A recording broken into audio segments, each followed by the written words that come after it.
বিপ্লবী যারা শহীদ হয়েছিলেন কাকুলি ষড়যন্ত্র মামলায় আজকে আমরা এখানে মিলিত হয়েছি তাদের প্রতিকৃতিতে শ্রদ্ধা জানানোর জন্য আমি প্রথমে অনুরোধ করবো ডিআরএফ ত্রিপুরা রাজ্য কমিটির সভাপতি কমরেড পলাশ ভৌমিককে শ্রদ্ধা জানানোর জন্য। একটু হিসাবে ফুল দিয়ে শ্রদ্ধা জানাবেন ডিআরএফ ত্রিপুরা রাজ্য কমিটির সম্পাদক কমরেড নবাবন দেব।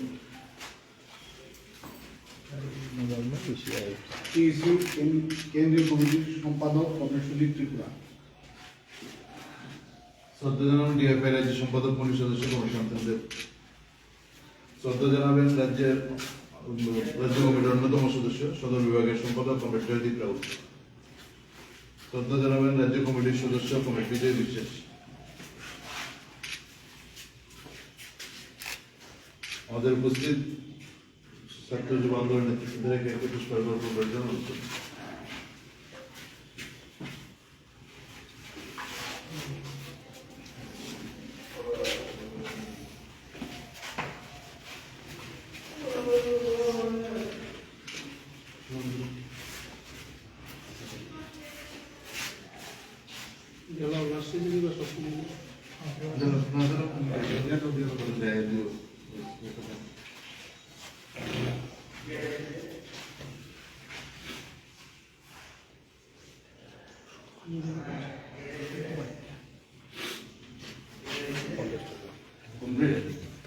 শহীদদের প্রতিকৃতিতে শ্রদ্ধা জানিয়ে আমরা কিছুক্ষণ নীরবতা পালন করি।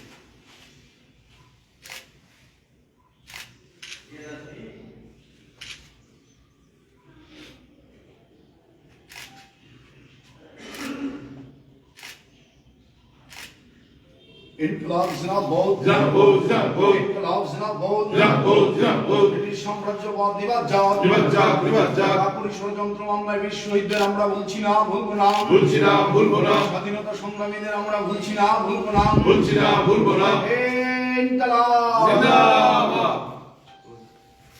আমাদের এই দিনটি তাৎপর্য নিয়ে আমাদের সঙ্গে সংক্ষিপ্ত আলোচনা করবেন।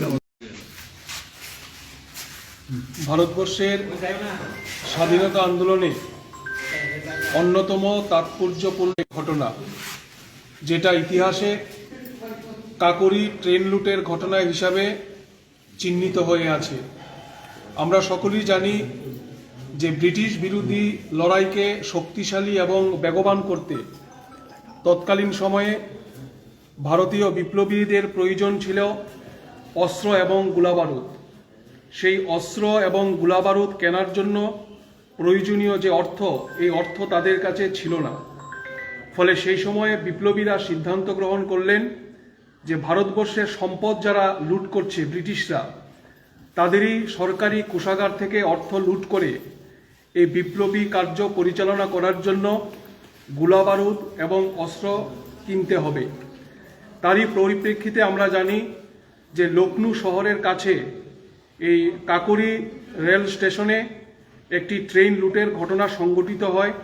ব্রিটিশদের কোষাগার থেকে ভারতবর্ষের বিপ্লবীরা যারা হিন্দুস্তান রিপাবলিকান অ্যাসোসিয়েশনের সদস্য ছিলেন, তারা এই ট্রেন লুটের ঘটনা সংঘটিত করে। এই ঘটনার পরবর্তী সময়ে ব্রিটিশ পুলিশ বাহিনী 40 জন বিপ্লবীকে গ্রেপ্তার করেন। তাদের মধ্যে থেকে 4 জন বিপ্লবীকে আজকের দিনে 19শে ডিসেম্বর 1927 সালে তাদেরকে ফাঁসি কাস্টে ঝুলানো হয়। তারাই হলেন রামপ্রসাদ বিসমিল, ঠাকুর রোশন সিং, আশফাকুল্লাহ খান এবং রাজেন্দ্রনাথ লাহিড়ী। এই ঘটনার মধ্য দিয়ে এটা প্রমাণিত হচ্ছে যে ভারতবর্ষের স্বাধীনতা আন্দোলনে কোনো জাত ধর্ম বর্ণ ছিল না। আমাদের ভারতবর্ষকে ব্রিটিশদের শৃঙ্খল থেকে মুক্ত করবার জন্যে সমস্ত অংশের মানুষ, জাতি ধর্ম বর্ণ নির্বিশেষে সমস্ত অংশের মানুষ এই ব্রিটিশ বিরোধী লড়াইয়ে ঝাঁপিয়ে পড়েছিল। আশফাকুল্লাহ খান ছিলেন একজন মুসলমান পরিবারের সন্তান, আর রাজেন্দ্রনাথ লাহিড়ী হচ্ছেন একজন হিন্দু ব্রাহ্মণ ঘরের সন্তান। এটাই হচ্ছে ভারতবর্ষের ঐতিহ্য। আমরা যে স্বপ্ন দেখি পরাধীন ভারতবর্ষ একটা বৈচিত্র্যের মধ্যে ঐক্যের ভারতবর্ষ হিসাবে তৈরি হবে, এটাই ছিল তৎকালীন সময়ে যারা ব্রিটিশ বিরোধী লড়াইয়ের সৈন্য, তাদের স্বপ্ন। এই স্বপ্ন নিয়ে আজও আমরা গোটা ভারতবর্ষ জুড়ে ধর্মনিরপেক্ষতার যে আদর্শ, সাম্প্রদায়িকতা মুক্ত যে ভারতবর্ষ, এই ভারতবর্ষের স্বপ্ন আমরা দেখছি। যদিও আজকের সময়ে দাঁড়িয়ে এই সাম্প্রদায়িকতার বিষাক্ত বাতাবরণে আমাদের ভারতবর্ষকে বিষাক্ত করে তুলবার চেষ্টা করা হচ্ছে।